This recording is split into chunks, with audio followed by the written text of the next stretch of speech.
E no Viva com Saúde de hoje temos a doutora Maria Joaquina. Olá, doutora, muito boa noite. Obrigada por ter aceitado o nosso convite. Sim, muito obrigada pelo convite. Sou Maria Joaquina, sou enfermeira em saúde infantil e pediátrica e exerço funções no Luanda Medical Center. E obrigada mais uma vez pelo vosso convite. Obrigada a nós, doutora, por estar aqui também ajudando-nos a esclarecer e aprendermos consigo. Doutora, hoje é o Dia da Criança e é com as crianças também que muitas vezes trabalha. Que cuidados é que nós devemos ter? Vamos falar, por exemplo, de casa, com as crianças, porque as crianças é tudo muito imprevisível, mesmo para nós adultos, às vezes há coisas imprevisíveis, quanto mais com as crianças. E falar de crianças é falar, por exemplo, o que é que nós podemos ter em casa de um kit de primeiros socorros, por exemplo. Precisamente. Falando em crianças, todo o cuidado e toda a supervisão do adulto para a criança é extremamente importante. Às vezes nós esquecemos, por exemplo, do ferro ou coisa no género e eles são extremamente rápidos. E como tal, nós temos de estar prevenidos para que tenhamos sempre à mão os primeiros objetos, não é objetos, o primeiro material que fazem parte do kit de primeiros socorros para nós podermos socorrer a criança em casa, nomeadamente nos acidentes domésticos. Esse kit deve ter compressas não esterilizadas, compressas esterilizadas, uma tesoura pequena, um termómetro que é extremamente importante, porque nós em casa, quando uma criança, sem ser nos acidentes, tem uma febre, é importante avaliar a temperatura. Certo. Não é só pôr a mão saber se ele tem febre ou não, é importante avaliar a temperatura, porque uma coisa é temos uma temperatura de 38, outra coisa é ter temperatura de 39 a 40. E só através do termómetro nós conseguimos avaliar essa temperatura da criança. Sim, a temperatura da criança. Portanto, continuando, além de coisa, devemos ter umas luvas, devemos ter ligadura, devemos ter pensos, as curitas, e devemos ter uma coisa que é extremamente importante, que é o Spongostan. E outra coisa que é betadine. Embalagens individuais são umas embalagens pequeninas que se utiliza e deita fora e entretanto nós temos que repor novamente. E álcool a 70 graus. Eu há pouco falei no Spongostan. O que é o Spongostan? Eu quis perceber o que é que é, já ia perguntar. O Spongostan é uma esponja absorvente que nós devemos utilizar principalmente nas crianças quando têm hemorragia nasal. Muitas das vezes vão brincar, aleijam-se e têm hemorragia nasal. E o Spongostan ajuda a absorver e a parar a hemorragia, está bem? Muitas das vezes é extremamente importante isto. Este é um primeiro cuidado que nós temos quando temos uma criança com hemorragia nasal. Muito bem. E este kit que a enfermeira Maria Joaquina fala que devemos ter em casa, estes kits de primeiro socorro, a pessoa não precisa necessariamente de perceber sobre a enfermagem. Sobre a enfermagem, em que aspecto? No aspecto de como socorrer, por exemplo, uma criança. Socorrer, exatamente. Sim. Os primeiros socorros são extremamente importantes. E o que são os primeiros socorros?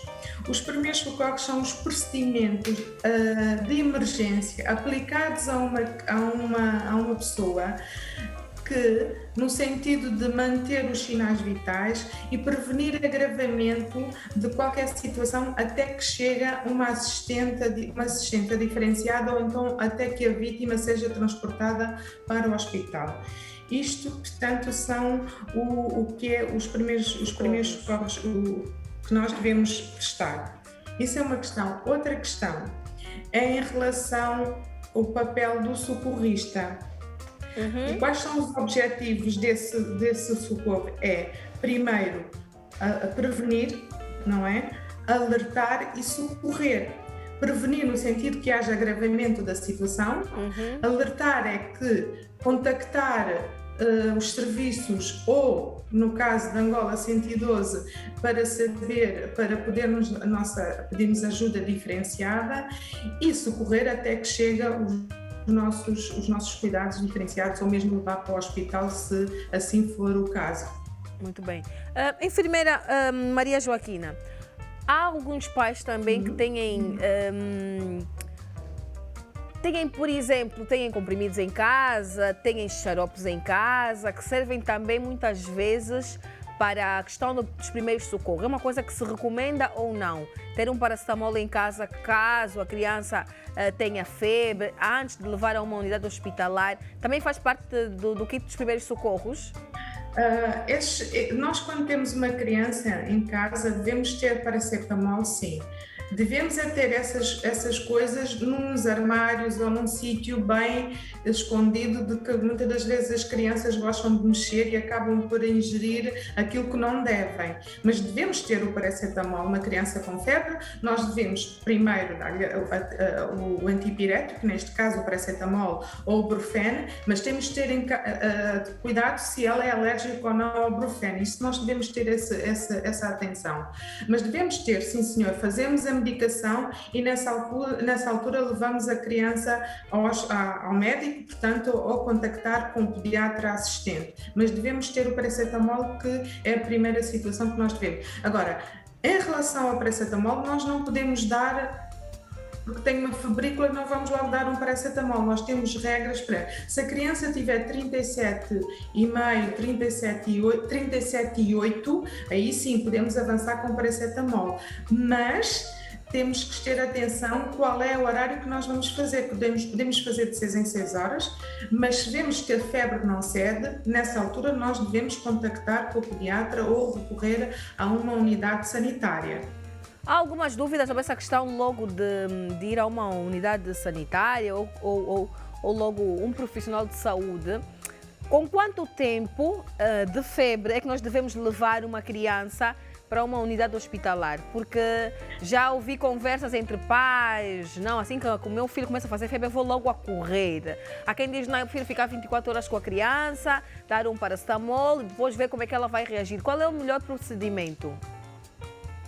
Relativamente a essa situação, é assim, nós estamos em Angola e em Angola às vezes a febre significa muitas vezes início de uma patologia que é hábito, que é a malária, não é? E às vezes as coisas correm rapidamente e nós temos que ter um bocadinho de atenção. Se damos o paracetamol, a febre cede. E ao fim de 8 horas ou 10 horas é que a febre volta a aparecer, não é? Ou no dia seguinte, nós demos o paracetamol, só no dia seguinte é que tem febre. Eu acho que nessa altura nós devemos contactar com o pediatra, com a unidade sanitária. Mas se a criança tiver febre e estiver bem disposta a brincar, a comer e a beber os seus líquidos, tudo bem. Mas se tiver uma febre, que pode ser 39, mas se não quer brincar, só quer estar sossegadinho e está prostrado, aí não temos que esperar, damos o paracetamol e vamos recorrer a uma unidade sanitária. Muito bem. Há também alguns casos em que nós, pais, de repente, ficamos sem saber como agir, qual é o primeiro socorro logo que nós vamos ter com o nosso filho, com o nosso sobrinho, o nosso irmão. Aquelas crianças, enfermeira, que têm problemas sérios de respiração, por exemplo, bronquite, e durante a noite, de repente, a criança passa mal, tem uma dispneia. O que é que um pai pode fazer logo de primeiro socorro?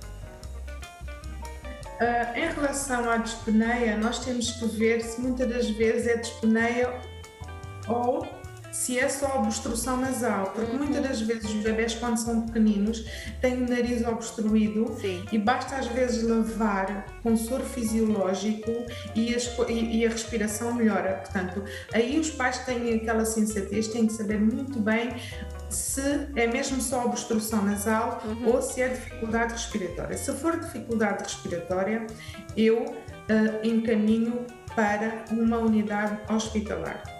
Uma unidade sanitária, porque eu não sei, porque tem que ser avaliada a oximetria, se a criança tem de facto valores de oxigênio que lhe esteja a dificultar a respiração, isto pode ser outra patologia qualquer, não é? Certo. E portanto eu acho que nessa altura os pais não têm em casa, o seu kit que têm não lhes permite ver se aquele kit é para as feridas ou para uma queimadura e não, ou para uma ferida que tenha feito ou porque caiu e não para a dificuldade respiratória. A dificuldade respiratória deve ter que ser avaliada pelo pediatra. Ok, muito bem.